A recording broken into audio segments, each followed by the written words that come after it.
ನಮಸ್ಕಾರ ಸ್ನೇಹಿತರೆ, all-round club Kannada ಚಾನಲ್ಗೆ ಸ್ವಾಗತ ಸುಸ್ವಾಗತ. ಇವತ್ತಿನ ವಿಡಿಯೋದಲ್ಲಿ ಸೌತೆಕಾಯಿ, ಸಮ್ಮರಲ್ಲಿ ಸೌತೆಕಾಯಿ ತಿನ್ನಲಿಕ್ಕೆ ತುಂಬಾ ಜನ ಇಷ್ಟಪಡ್ತಾರೆ. ಯಾಕಂದ್ರೆ ಈ ಸೌತೆಕಾಯಿಯಲ್ಲಿ ನೀರಿನಾಂಶ ಜಾಸ್ತಿ ಇರುತ್ತೆ. ಸಮ್ಮರಲ್ಲಿ ನೀರಿನಾಂಶ ಇರೋ ತರಕಾರಿಗಳು, ಹಣ್ಣುಗಳು ತಿನ್ನಲಿಕ್ಕೆ ತುಂಬಾ ಇಷ್ಟಪಡ್ತೀರ. ಅದರಲ್ಲಿ ಸೌತೆಕಾಯಿಯ ಸಿಪ್ಪೆಗಳನ್ನು ಎಸೆಯಬೇಡಿ. ಅದರ ಈ ಪ್ರಯೋಜನಗಳನ್ನು ತಿಳಿದುಕೊಳ್ಳಿ. ಸೌತೆಕಾಯಿ ಸಿಪ್ಪೆಗಳು ಆರೋಗ್ಯಕ್ಕೆ ತುಂಬಾ ಪ್ರಯೋಜನಕಾರಿ. ಇದರ ಸಿಪ್ಪೆಯನ್ನು ಹಲವು ರೀತಿಯಲ್ಲಿ ಸೇವಿಸಬಹುದು. ನೀವು ಖಾಲಿ ಹೊಟ್ಟೆಯಲ್ಲಿ ಇದನ್ನು ಸೇವಿಸಿದರೆ ನೀವು ಅದ್ಭುತ ಪ್ರಯೋಜನಗಳನ್ನು ಪಡೆಯುತ್ತೀರ. ಹೊಟ್ಟೆಗೆ ಸಂಬಂಧಿಸಿದ ಎಲ್ಲಾ ಕಾಯಿಲೆಗಳಿಗೆ ತುಂಬಾ ಉಪಯೋಗಕಾರಿ ಆಗಿದೆ.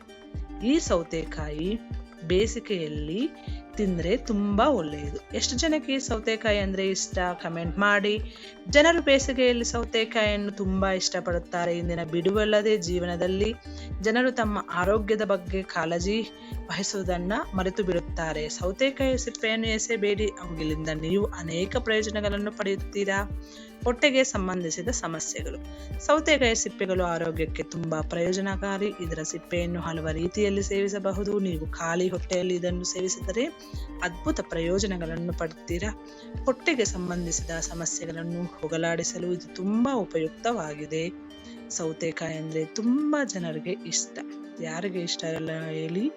ಅದಕ್ಕೋಸ್ಕರ ಸೌತೆಕಾಯಿ ಈ ಸಮ್ಮರಲ್ಲಿ ನಿಮಗೆ ಒಳ್ಳೆ ಉಪಕಾರಿ ಆಗಿರುತ್ತದೆ. ನೀರಿನಾಂಶ ಇರೋದರಿಂದ ಸೌತೆಕಾಯಲ್ಲಿ ಜ್ಯೂಸ್ ಮಾಡ್ಕೋಬಹುದು, ಹಂಗೆ ಕೋಸಂಬರಿ ಮಾಡ್ಕೋಬಹುದು. ಸೌತೆಕಾಯಿಯಲ್ಲಿ ಚಪಾತಿ ಕೂಡ ಮಾಡ್ಕೋಬಹುದು, ಪಲ್ಯ ಕೂಡ ಮಾಡ್ಕೋಬಹುದು. ಈ ರೀತಿ ಯಾವುದೇ ರೀತಿಯಲ್ಲಿ ಸೌತೆಕಾಯಿ ಬಳಸಿದರೆ ಈ ಬೇಸಿಗೆಯಲ್ಲಿ ತುಂಬಾ ಬಾಡಿಗೆ ತಂಪಾಗುತ್ತದೆ. ನೀವು ಕೂಡ ಸೌತೆಕಾಯಿ ಜಾಸ್ತಿ ಬಳಸ್ತೀರಾ? ತುಂಬಾ ಇಷ್ಟ ಇದೆಯಾ? ಕಮೆಂಟ್ ಮಾಡಿ. ಮುಂದಿನ ವಿಡಿಯೋದಲ್ಲಿ ಸಿಗೋಣ. ಅಲ್ಲಿವರೆಗೂ ಧನ್ಯವಾದಗಳು.